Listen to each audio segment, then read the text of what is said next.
ထုတ်ပြီး9ရက်အတွင်း5ရက်တည်းရဲ့သူတွေရှိလားအခုလို့ကုန်သိန်းလုံးတွေအရင်ထိုးတဲ့နေတဲ့အချိန်မှာဝင်လာတာတခုရဲ့နဲ့ရုံးကနေရတာပြင်ပန်းနေပြီလားအဲ့ဒါဆိုရင် CCAI ကတင်းရအတွက်ဒုတိယဝင်ငွေလမ်းကြောင်းဖန်တီးပေးတာပါ CCAI ကဘာလဲဆိုရင်သူကကမ္ဘာငွေချင်းဈေးကွက်တွေကိုတင်ကိုတိုင်းခွဲခြားဆက်ပြစရာလို့တော့ပဲနဲ့10ချိန်မှာ9ချိန်အထိအနာရဂိုင်းနှုန်းများပြီးပေါ့ပေါ့ပါမန်ကူ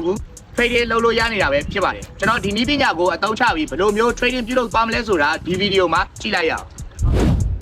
ကဲကျွန်တော်တို့အခုမြင်တွေ့နေရတဲ့အကွက်6ကွက်လေးကတော့ CCAI ရဲ့1 minute signal လေးပဲဖြစ်ပါတယ်သူကကမ္ဘာငွေစီတက်ကြတွေကိုကျွန်တော်တို့ကိုကြိုတင်ခံမှန်းပေးမယ်ချက်ပြစနစ်ကလေးပဲဖြစ်ပါတယ်ဗျအခုဆိုရင်ကမ္ဘာဈေးကွက် EU က JPY ဆိုတဲ့ငွေကြေးတွဲမှာနောက်လာမယ့်ဈေးကွက်မှာဈေးတက်မယ်ကိုညွှန်ပြပေးနေတဲ့အတွက်ချောင်းမို့လို့ကျွန်တော်တို့နောက်ဈေးကွက်စကန်နေပါပဲကျွန်တော်တို့ EU က JPY မှာရင်းနှီးမြှုပ်နှံလိုက်ပါပြီခင်ဗျာကျွန်တော်တို့အခုဈေးကွက်လေးက AI ရဲ့ညွှန်ပြချက်အတိုင်းလေးပဲဈေးတက်သွားပြီးတော့ဈေးကွက်ပိတ်သွားမယ်ဆိုရင်ကျွန်တော်တို့အကျိုးအမြတ်ရရှိမှာပဲဖြစ်ပါတယ်ဗျအခု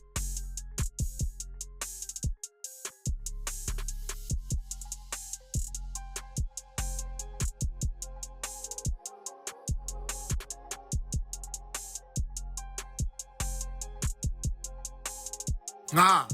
4 3 2 1 bingo yes